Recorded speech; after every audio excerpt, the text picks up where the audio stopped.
Ready? We were waiting for you. So this is a nice, small, intimate group. Thanks for coming. My name is Richard DeMillo, and let me just jump into what I want to talk to you about this afternoon. So I think it probably comes as no surprise to those of you who've been wandering around this conference that there's a revolution taking place in higher education. What I want to do is talk to you in a couple of senses about what that revolution is all about. This is material that comes from my MIT Press book that was just published at the end of last year called Revolution in Higher Education. I think it's easy to get the impression, particularly at a meeting like this, that universities, colleges, higher education as an enterprise is under assault, and that as some writers say, college will be dead, degrees will be dead, the public will stop investing in higher education. All of which may be true, but my concern has been for the last 10 years or so what's going on within higher education, how it's changing, why it's changing, and one of the things I hope to convince you of this afternoon is that there is a relatively small band of people who are working inside higher education, working outside higher education to effect what I think of as a symphony of changes. There's not a common agenda. There's not a single approach. There's no silver bullet. There's no impending disaster for higher education, aside from the fact that in the process of going through this revolution, a number of institutions may disappear. And so we may emerge from this revolution with a very different kind of college experience than the one that you and I remember. So the visible part of it, I think you know. The hype about MOOCs, the Kevin Carey comment on the death of college. Hype is fine. I think hype drives innovation. I think hype drives investment, but it can't be the end of the story. So for me, what's going on in this revolution is a fundamental rethinking of what is the value of higher education. What is the value of a college degree? In any sense that you want to consider that concept. There's also, I think, a more profound notion that you can get from interviewing the people who are involved in this revolution, that there's a commitment to a social contract that may or may not have disappeared over the last two generations. And I want to come back to that point towards the end of my remarks. The thing that underpins all of this, I think, is a strong belief that we now know more about how people learn, about how to deliver education, about the science of learning, if you will, and that can be used to our benefit. So what is this revolution about? The revolution is really about three things.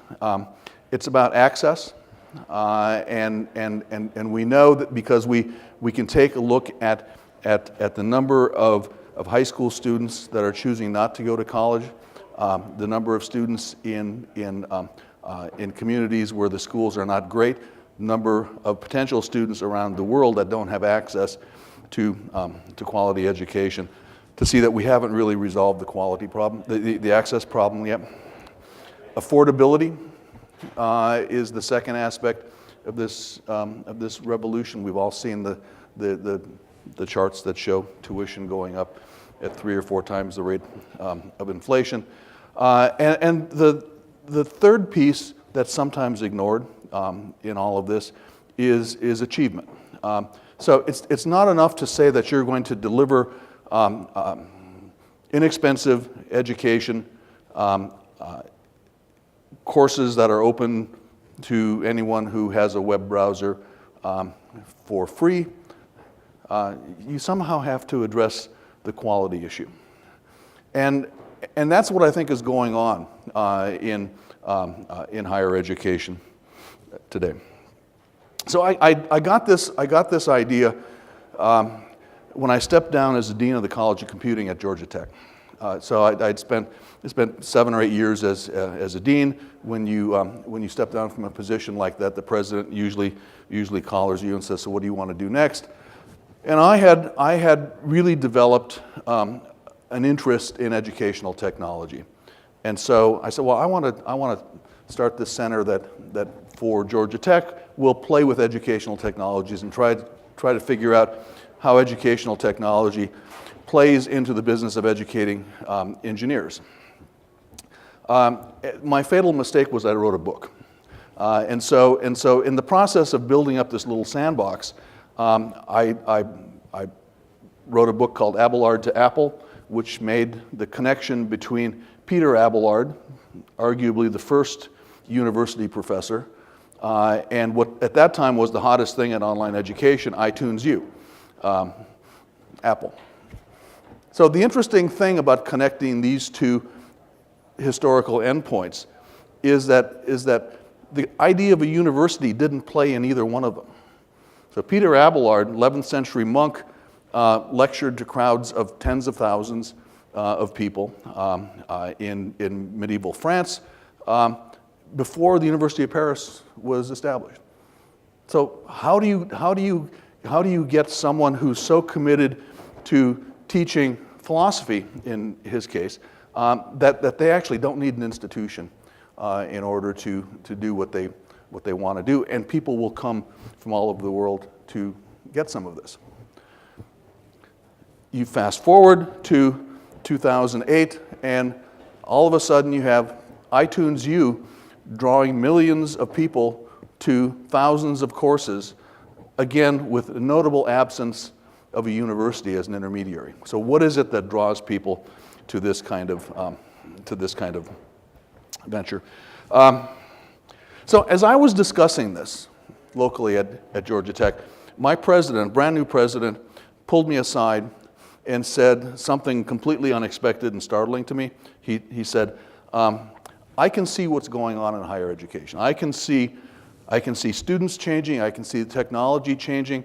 I can see what we understand about how people learn changing. I can see the economics of higher education changing before my eyes. I would really hate to look back 10 years from now and think that I hadn't done everything that I could do to anticipate what those changes are and position Georgia Tech to succeed in that kind of world." That's not the kind of thing that you normally hear from a college president who's trying to balance the latest football scandal with going up in the U.S. News rankings. But what he was telling me was that I'm giving you a charter to do the kind of experimentation that would have gotten you fired as a dean. I want you to think broadly. I want you to think about big ideas. I want you to be able to put together pilots, projects, demonstrations, whatever they turn out to be, that will fundamentally change the way we look at higher education. Turned out to be a message that was going on at dozens of universities around the country. And so I've spent the last 10 years or so running my center at Georgia Tech, and at the same time visiting peer institutions, four-year colleges, liberal arts colleges, public colleges, private colleges, disruptive organizations, trying to get a sense of what is the symphony of outcomes that people are trying to achieve. So why? First of all, why is this taking place? You know, if you've wandered around these halls the last day and a half, you've seen the why, I think. It's not exactly clear from listening to the talks that we've seen here or the pitches out in the hallway what the compelling case is for a revolution. After all, if you take a look at anyone's rankings of world universities, American universities are the best in the world. The top 100 universities in the world, of the top 100, 60% are American universities or North American universities. And it's in fact true that we have the Stanfords, we have the Harvards, we have the MITs. We have islands of excellence in the US that serves about 20% of the people who go to college. The rest of the people who go to college are consigned to a system that's anything but excellent. It's a system that's costly, that doesn't deliver good educational quality for the value, and is increasingly remote from where people want to be when they learn. Whatever else we do in higher education, we've created a system that is not only good, it's extraordinarily expensive. We have chosen the most expensive way of delivering this educational experience that you can imagine. We drive every university president in the United States who wants another job after his or her current job to consider prestige above all else. Prestige drives decision-making in colleges and universities to an extent that I think people outside academia don't actually appreciate. But it's true that whatever people tell you they think of the US News rankings, or the Shanghai Jiangtao rankings, or the THE rankings, no one wants to be at the bottom of that list. And so everyone chases prestige. Prestige means what? Prestige means exclusion. Prestige means becoming more and more selective. You can't be more selective if you keep admitting more and more people. All of this drives cost. And I'm not going to spend, because we don't have a lot of time this afternoon, I'm not going to spend a lot of time talking to you about the drivers of cost, except to say this.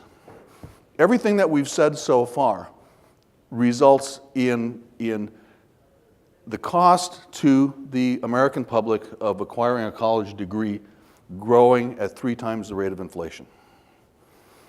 Higher than the rate of increase in healthcare. And there is actually no way of breaking that curve without structurally rearranging how universities do their work. And this is what's been on my mind for the last 10 years or so. How would you demonstrate structural ways of, what do I mean by structural change? So it's easy to think about delivering the same quality of education at lower cost. You just fire a bunch of those professors. Everyone who wants to think about cost sort of balances this fuzzy notion of quality with what a student pays in tuition. It's harder to think about delivering 120% of the quality at 80% of the cost. Those are the kinds of structural changes that you can't make by tinkering around the edges by offering a few online courses. So what will change as you do that? I think if you were in the Global Freshman Academy panel a few minutes ago, you heard about what some of those structural changes will look like. We'll move from what the Dean of Education at Stanford this week called a mountain of goo in describing educational research about the effectiveness of active learning to an actual science of learning. We'll get rid of the tyranny of content in which we prescribe a set of topics that has to be taught regardless of how well the students learn those topics. And we'll start making use of the incredible amount of data that we have available in order to improve the lives of students, in order to improve outcomes. Let me just make this point by saying something that is to me startlingly obvious. What we're doing here today is delivering information in the most ineffective way that mankind has ever invented. If you wanted to invent a mode of educational delivery that was guaranteed to block learning on the part of the students, what you would do is take a bunch of 18-year-olds, march them into a darkened room 3 times a week, put someone on a dimly lit stage in front of them, and talk at them for 50 minutes at a time. Maybe testing at some point to see whether or not they actually learned anything. Everything that we know, I have no idea what the right mode of delivery is, but everything that we know about the way the brain learns tells us that that is not what you want to do. Everyone who's ever taken a course in public speaking knows that if you want to grab your audience, you should practice, well, what you should do is practice levity, brevity, and repetition. Let me repeat that. The way the brain learns is by being redirected for short bursts, having that cycle reinforced and repeated over and over again until a concept is learned, until a tennis swing is learned, until a math concept is learned, until English composition is learned. What you do in lectures has nothing to do with that.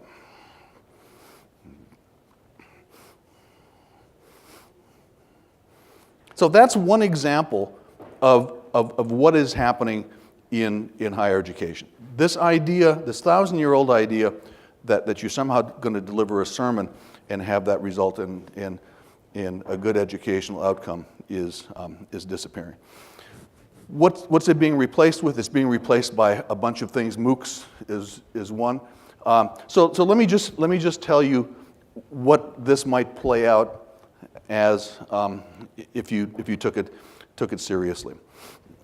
So Georgia Tech has one of the top, according to the U.S. News rankings, has one of the top master's degrees in computer science in the country. It's a degree that is universally hated by the faculty. It doesn't lead anywhere as far as the faculty are concerned. They don't care much about it. But to be honest, it's a really good degree. And students who get master's degrees in computer science from Georgia Tech end up being super happy with their degrees. The employers are happy. We decided, and by the way, it's a $45,000 degree. So if you pay up your tuition at the start of the program, it will cost you $45,000 to get this degree. So we started 2 years ago something we called the Online Masters in Computer Science, which is course for course, exam for exam, topic for topic, the traditional master's degree in computer science, with one interesting exception. It is completely delivered by MOOCs. You have to be admitted to Georgia Tech, but now we have no more capacity limitations saying that we're only going to admit 200 students into the. We can admit as many students as we want. The deal is we will only charge them what it costs to offer the degree. So no athletic fees, no technology fees, no parking fees. We will charge them $6,700 for this degree. So the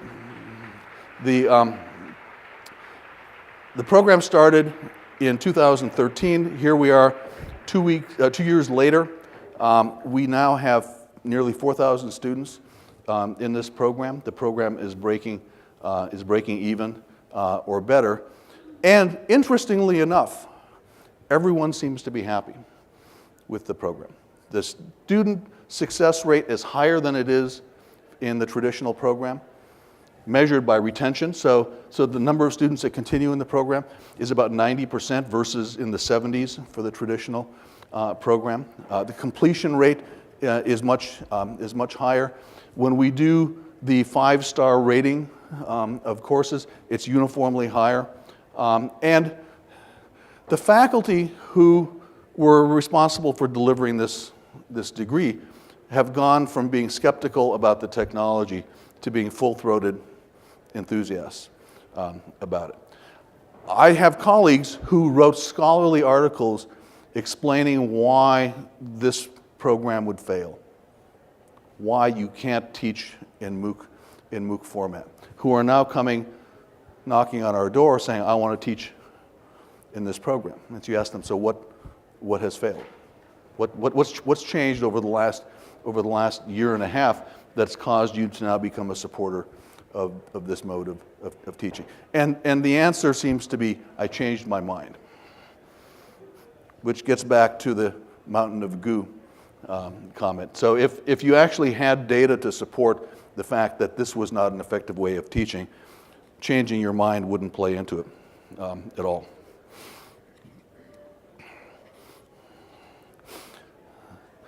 So let me just read you what one of these instructors says. The thing that I was most concerned by the fact that I have no contact with the students and that it will feel detached, turned out to be completely untrue. Between Piazza, live office, hour sessions, and all, I end up seeing more of the students, and they end up seeing more of me compared to anything I've experienced on campus before. This is from a professor who's been teaching for 40 years. And the professor goes on to say, I may not know what the gender of a particular student is when I'm interacting with them online. I may not know whether they're Oriental or not. I may not know very much about them except what they're doing in class. Arguably the most important thing. I know how well they're progressing in class.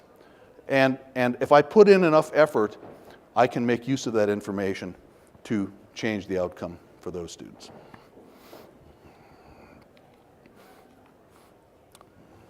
Dozens of examples like that, not only from Georgia Tech, from other institutions that are engaged in this kind of reinvention. So what stands in the way of this kind of revolution? What stands in the way of actually making this kind of systematic change? One is the obvious barrier, I think, the ivory tower, if you want to put a label on it.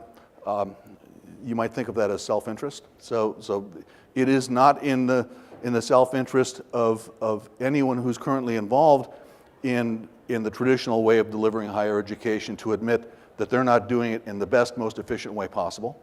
But that turns out to be a barrier to change. Bad governance is another one. Boards that don't ask what's going on from an outcome standpoint. Simple inequality in the way that education is delivered.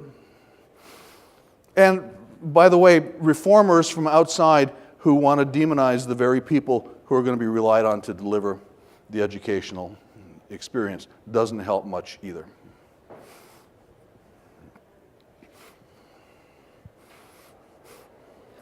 So let me finish up with something I mentioned at the start of my remarks. There's a strong sense of social responsibility that underlies everything that's taking place in higher education. And it's taking place at dozens of universities. My book traces the stories of a couple dozen individuals. Stories about people are always interesting. But there's another sense of revolution that I want to leave you with. And it's a really more profound sense. So Thomas Kuhn, a philosopher of science in the mid-20th century, wrote his masterwork called The Structure of Scientific Revolutions. And in 800 exhaustive pages, he goes through changes that have taken place in intellectual thought. And what he does is he isolates what happens when people start thinking about what they're doing in a different way.